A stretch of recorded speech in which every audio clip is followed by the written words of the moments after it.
Once again, good afternoon, ladies and gentlemen, and welcome. At this time, I would also ask you to join me in welcoming our television and webcast viewers to today's program. This is where I have to be on my best behavior because the cameras are running. Again, my name is Danny Asaf, and I am the President-elect of the Canadian Club of Toronto, and we now thank our viewing audience for being with us. The Canadian Club has a long history as the leading current affairs podium in Canada, led by a volunteer board of directors who are dedicated to encouraging open and accessible debate on issues that matter to Toronto, our city, our province of Ontario, and, of course, our country. Through our youth and young leaders programs, civic action, diversity partnerships, accessibility commitments, as well as through our media partners and social media properties, we provide opportunities for Canadians around the world to engage with leading political, business, and public figures. And we thank you, everyone, for joining our conversation today. And before formally introducing our speaker, I would like to take this opportunity, if you'll allow me, to tell you about some current upcoming events at our club. On April 27th, we're proud to host Christine Elliott, candidate for the leader of the Progressive Conservative Party of Ontario, and she will be joining us to outline her bold vision for the future of Ontario and offer her solutions to restore Ontario's position as a leader in Canada. And on April 28th, we are equally proud to recognize one of the country's most distinguished Canadians, the Right Honourable Paul Martin, with our, we're proud to say, 2014 Lifetime Achievement Award. An award that celebrates the lifelong efforts and leadership of extraordinary Canadians such as Mr. Paul Martin. And you can see a full listing of our current events and order tickets at our website at canadianclub.org. And you can also join the conversation via Twitter and Instagram by following us at CDNCLUBTO or by using that hashtag. Now, to the event that we've been waiting for and the moment we've been waiting for. Ladies and gentlemen, on your behalf, I am pleased to introduce this afternoon's guest speaker. Our guest speaker this afternoon is the Honourable Scott Brison's second appearance at our podium, and we're happy to have him back. He is a fixture of the Maritimes and was first at our podium in 2004, and at that time, he held the role of the Federal Minister of Public Works and Government Services and Receiver General for Canada. Back then, he had the distinction of being the youngest member of Prime Minister Paul Martin's cabinet. A lot has changed in Canada's political landscape since then in these ensuing years. But one thing that hasn't changed, though, is the fact that this Nova Scotia politician continues to be a trusted spokesperson for the party and an influential Canadian. The Member of Parliament for Kings Haunts was first elected in June 1997. Since then, he's won an extraordinary 5 elections, truly a feat in modern politics. And today, he serves as the Liberal finance critic and vice chair of the House of Commons Finance Committee. In addition to these responsibilities, he's also the co-chair of Justin Trudeau's Economic Council of Advisors and a member of the Trilateral Commission. Graduating with a Bachelor of Commerce in Finance from his home province and university, Dalhousie University, he began a career in the private sector. He worked with business startups and pursued entrepreneurial ventures before serving as vice president of a Canadian investment bank, and has brought all of these varied experiences in business to his current role. And these days, in his role as Liberal finance critic, it has him continuing to make significant contributions to important public policy matters and discussions.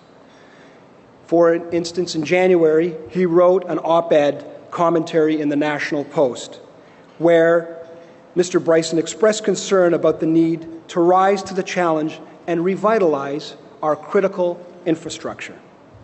By doing so, he argued, we will all build a stronger, more prosperous Canada with increased opportunities for our middle class, which is the topic we're going to learn more about today and have the pleasure of hearing from our distinguished and honourable guest, Mr. Brison. The Canadian Club of Toronto podium, Canada's podium of record, is yours. Thank you.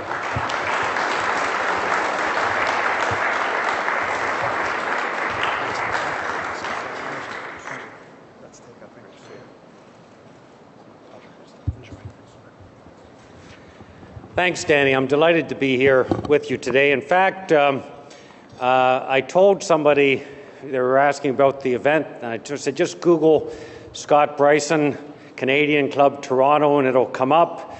And in my office, I said to send the information to the event. They did that, and what came up first was Scott Brison, 2005, the event, and so my office was sending out to people information on a speech that I'd given here around 10 years ago.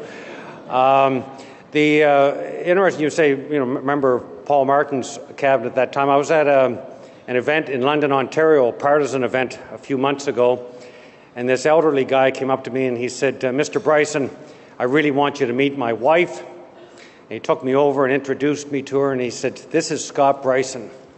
He was a member of cabinet. He served in John Turner's government. The funny things happen to you in politics. I want to say hello. It's great to see my former colleagues Rob Oliphant and Paul Zed. I'm a partisan, so you'll forgive me if I say Paul's not running this time. Rob is, and as such, I'm looking forward to seeing Rob in the House of Commons in the future. Both of them served very effectively as members of Parliament and made a real difference on behalf of their constituents.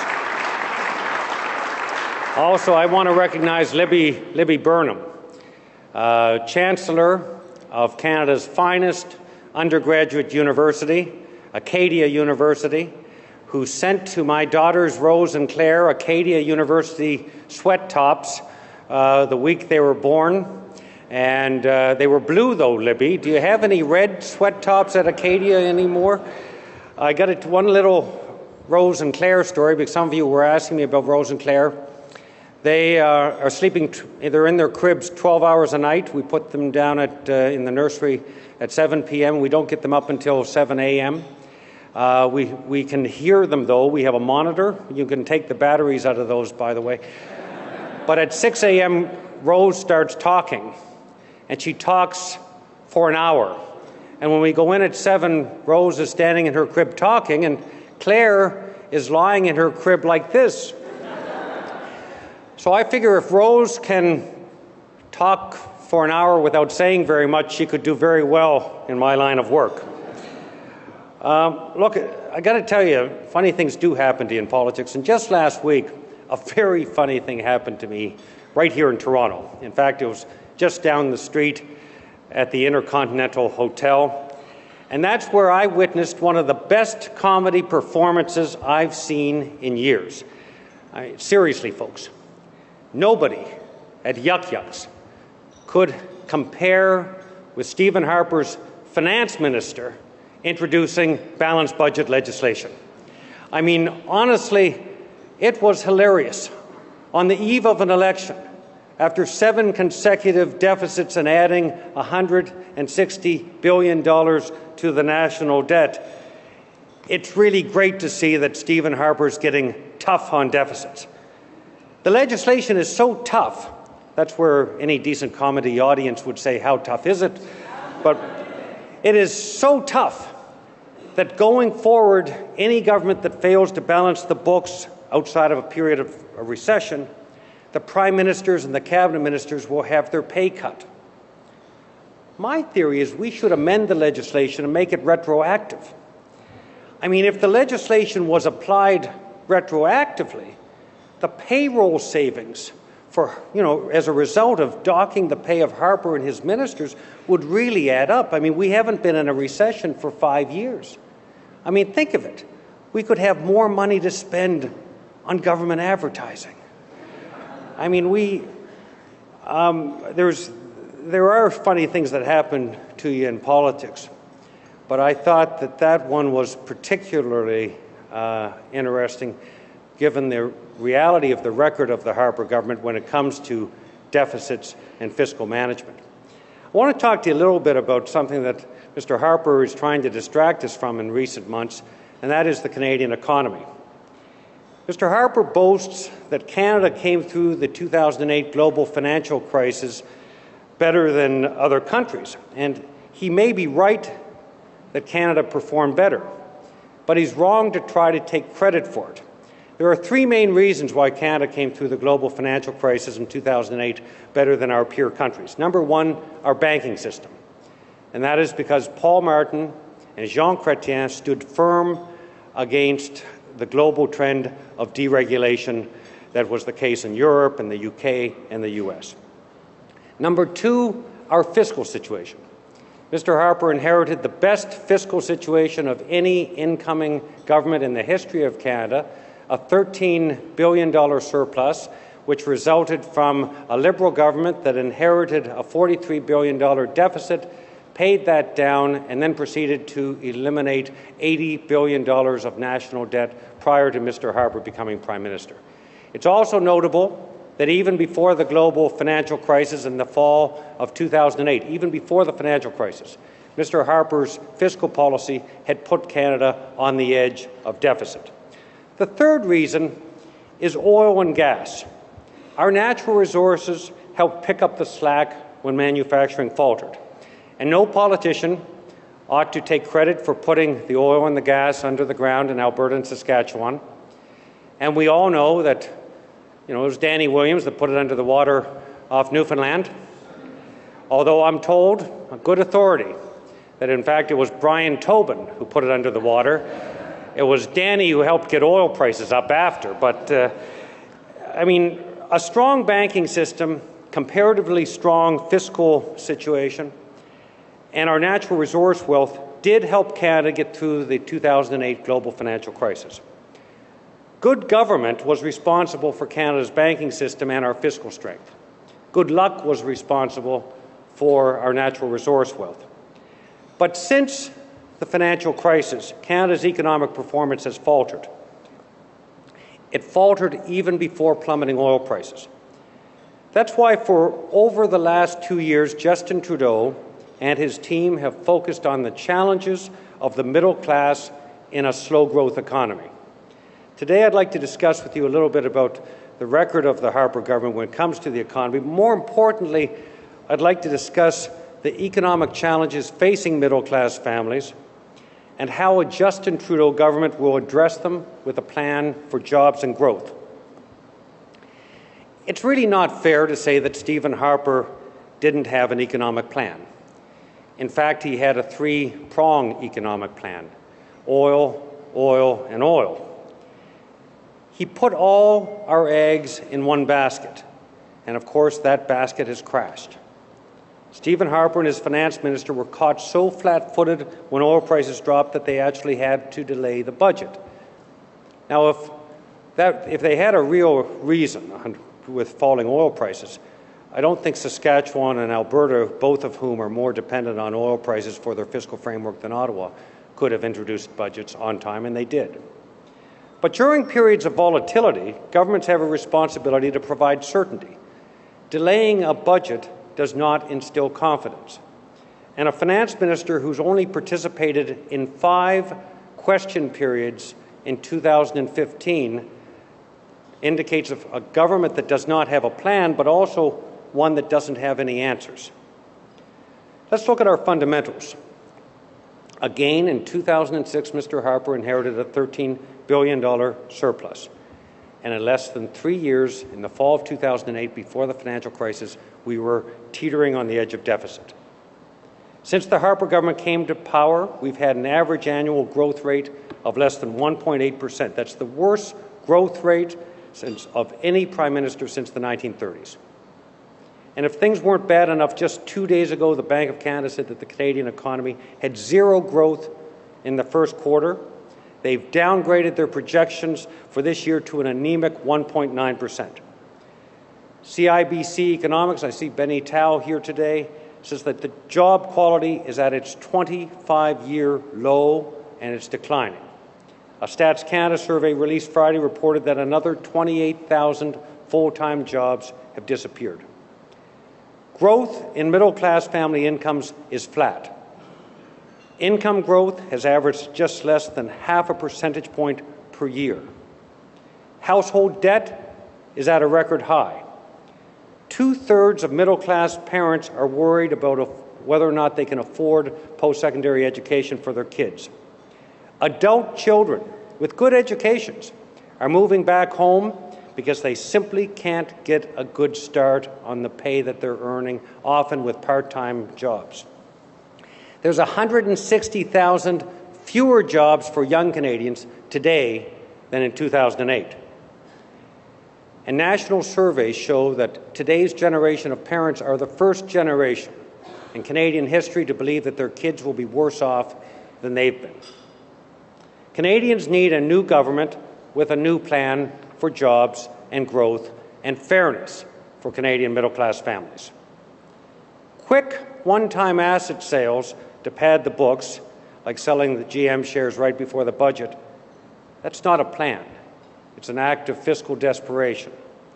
Showering voters with checks in the weeks before an election is not a plan. It's crass politics trying to buy people with their own money.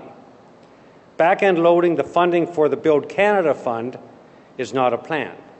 It's just irresponsible at a time when we ought to be investing.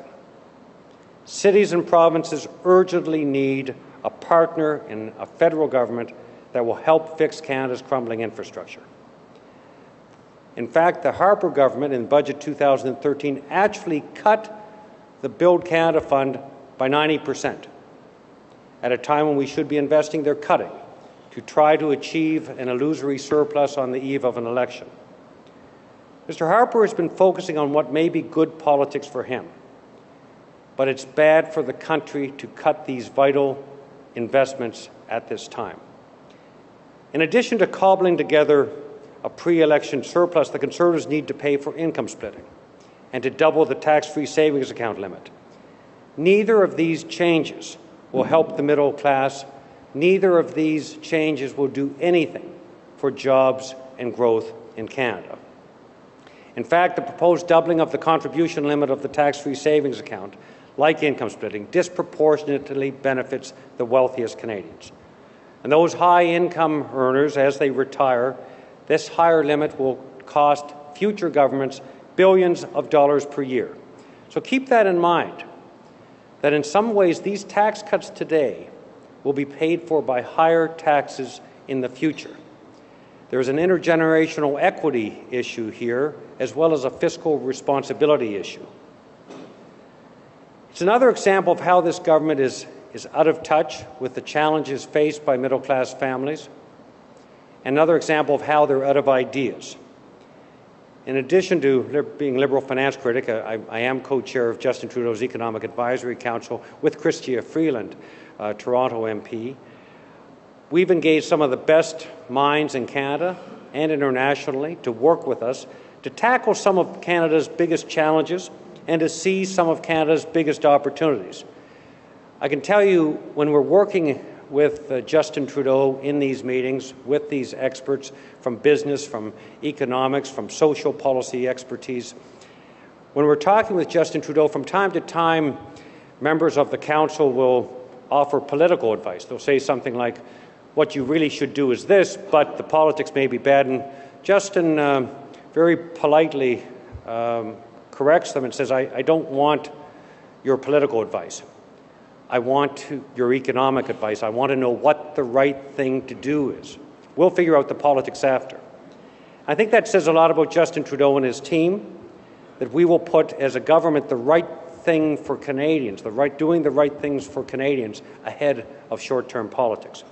For 2 years, Justin Trudeau has been listening to and focusing on Canada's struggling middle class. For 2 years, we've been calling on the Harper government to introduce a plan for jobs and growth. And we've been working with some of the best and brightest to build our plan to help middle-class families who are struggling and to help create jobs and growth for young Canadians. Number one, a Liberal government will invest in infrastructure.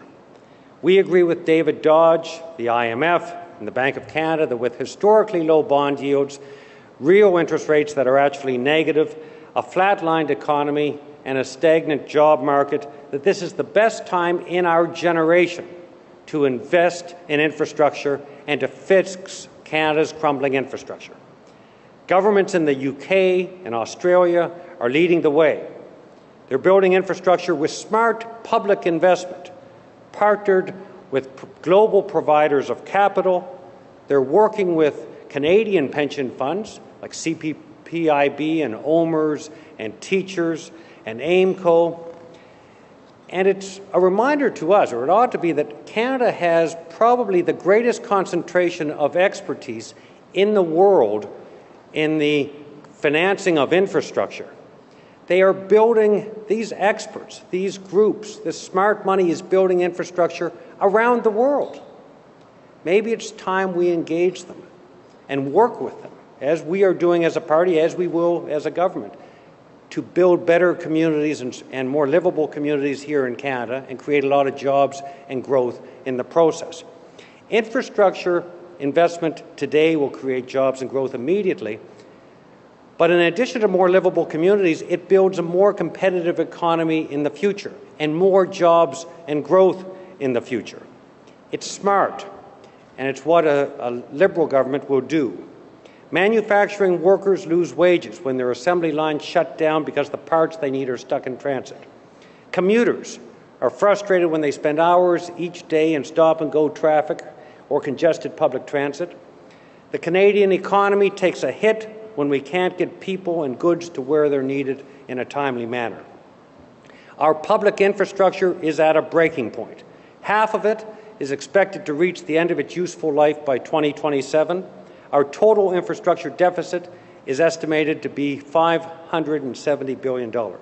So fixing our national infrastructure will require a national conversation and true partnerships across all levels of government and business. A national plan to modernize Canada's infrastructure represents a tremendous opportunity for the Canadian economy. And friends, there's a big economic risk in doing nothing and letting the situation deteriorate further. So in addition to investing in infrastructure, we will invest in people and skills. We have a job-skills mismatch in Canada, resulting in jobs without people and people without jobs. A Liberal government will work with the provinces. That's right, actually, Prime Minister will actually meet with the premiers to discuss how we can move forward and build a plan to fix this. We need to restore the honour of professional trades in Canada and ensure that young people are exposed to the opportunities at an early age that professional trades and skilled trades represent. Even today, if you're one of the fortunate young Canadians who actually has the skills they need for the jobs of today, in 5 years or 10 years, you may not have the skills required then. The reality of the modern workforce is that it's different from the old days when you graduated from university or college. You'd go to work often for the same company and do roughly the same thing for 30 years. You'd retire with a defined benefit pension and a gold watch. We know that those days are over. And we know that you have to skill and reskill, and you'll have to throughout your job and life cycle. But we haven't changed vital Canadian programs like the Canada Student Loans Program, as an example, to help people finance the skills they need throughout their career cycle. We need to work closely with the premiers, and Justin Trudeau will work closely with the provincial governments to ensure that middle-class Canadian families and young Canadians will be able to skill and reskill for the jobs of today and the jobs of the future. Just this time of year, there's a lot of young Canadians looking for summer jobs. And I want to mention that it's critically important when you talk to employers that young people have the skills, have work experience when they eventually leave university or college and enter the workforce on a full-time basis for the first time. Today across Canada, young Canadians are struggling to find summer jobs. They face a very tough jobs market. It doesn't help that under the Harper government, the Canada Summer Jobs Program creates exactly half the number of summer jobs it created in 2005. The situation, we need to do more now, with the government's actually doing less.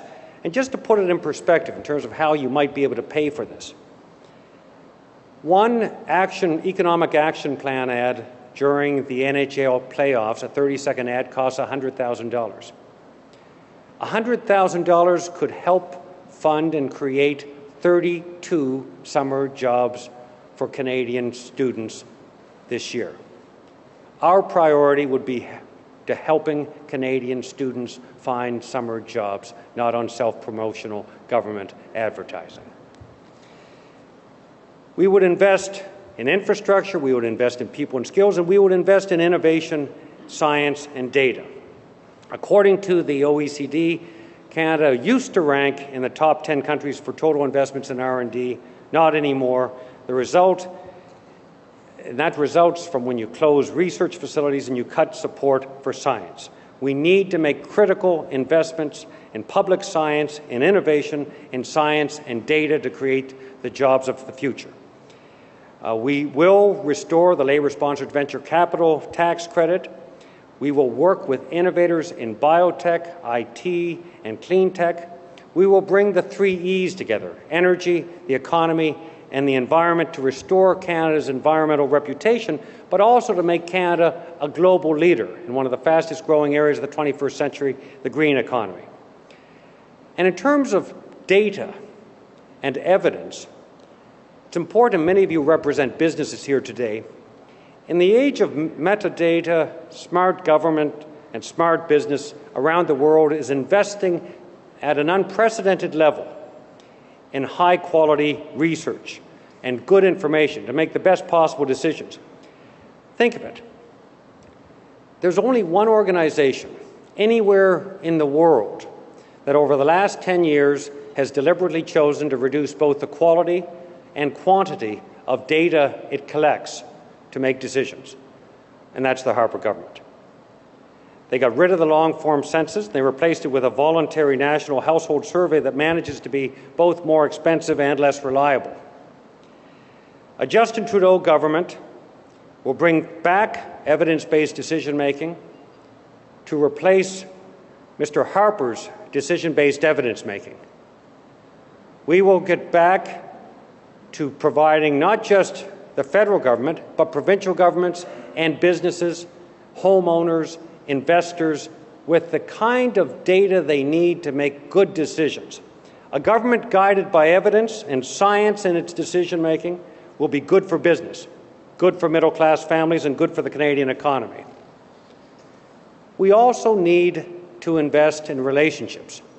Think of how important relationships are in your businesses. Relationships with your customers, your investors, your supply chain, your distribution chain, your banks. The fact is that for a Prime Minister so focused on oil, it's notable that Mr. Harper has failed to get even one pipeline approved. The reason why is he's failed to build the kinds of relationships we need to have to defend our economic interests. Brian Mulroney is right when he says that the most important foreign policy priority of a Canadian Prime Minister is to have a personal relationship with the President of the United States. Brian Mulroney would have got Keystone XL approved with President Reagan. Jean Chrétien would have got Keystone XL approved with Bill Clinton. Whether it's Keystone XL or Buy American protectionism or country of origin labeling, Mr. Harper's sulfuric relationship with President Obama renders him incapable of defending Canadian jobs with our biggest trading partner. Harper's relationship with Mexico is not much better, and his abrupt and gratuitous introduction of visa requirements on Mexico made things worse. And for the icing on the cake, he canceled the Three Amigos conference a couple of months ago. Can you imagine, with an opportunity for a Canadian Prime Minister to host the presidents of the leaders of our two biggest trading partners, our NAFTA partners here in Canada, in Ottawa, he canceled the meeting. But it's not just that our relationships within NAFTA have suffered. We need to, and Justin Trudeau recognizes, we need to rebuild our relations with China. Those relations have been diminished by Stephen Harper. Foreign investment, including Chinese investment, is critically important to creating jobs and growth in Canada. Mr. Mulroney, Mr. Chrétien, Mr. Martin, they all got it, and so does Justin Trudeau. Mr. Trudeau was the first federal leader to endorse the CNOC-Nexon deal weeks before Mr. Harper announced federal approval. And Mr. Harper, when he announced his federal approval, actually muddied the waters and created uncertainty for future Chinese investment in Canada. Mr. Trudeau, Justin Trudeau, rejects Mr. Harper's position that Chinese investment in Canada carries too big a risk, and somehow that we have to put in all kinds of conditions and actually make it more opaque. We need to actually open opportunities to Chinese investors. We need foreign investment to build the jobs and opportunities of the future. Mr. Trudeau also understands that ambiguous rules come at a significant cost. The cost is borne by Canadian businesses that need foreign investment to grow and Canadian workers who need jobs. Ambiguous rules post-CNOC-Nexon have created a chill on Chinese investment. Chinese investors are as allergic to uncertainty as Canadian investors. And in today's economy, when we need investment, creating uncertainty or putting barriers to investment in Canada is bad for business. Many of you as business people understand how important relationships are to the profitability of your business. If they're important to your business, shouldn't relationships be important to the Prime Minister of Canada in his defence of Canadian economic interests? We will re-establish the relationships that are vitally important to the future of the Canadian economy.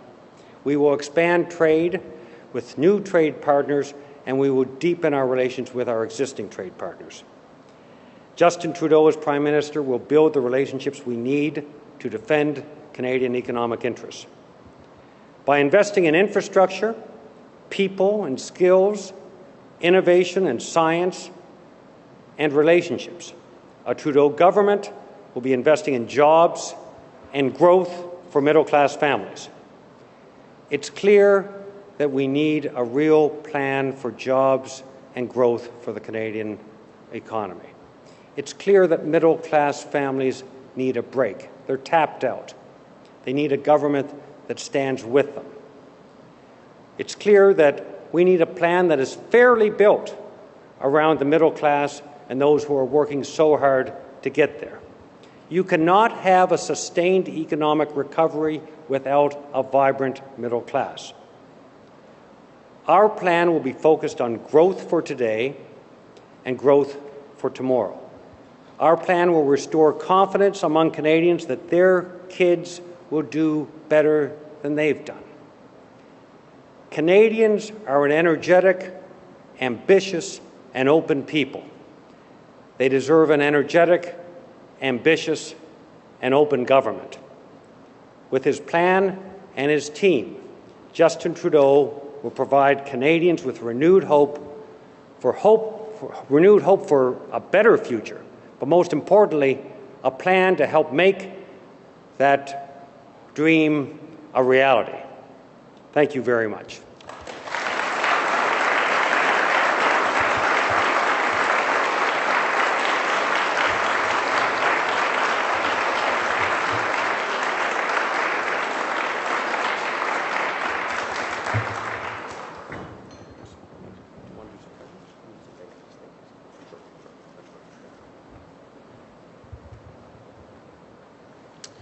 My name is Andrew Graham, and I'm on the board of the Canadian Club, and it's my pleasure to thank Scott for joining us again after 10 years to speak to the club and to share his vision and his party's vision for Canada with us. I think regardless of your partisan views, it's hard not to regard Scott as a passionate believer in Canada and someone who brings not only thoughtfulness but humor and sort of great entertainment value to a conversation like this about serious economic issues. So on behalf of the club and on behalf of the whole audience, Scott, let me say thank you. I hope it's not 10 years until we see you back here again.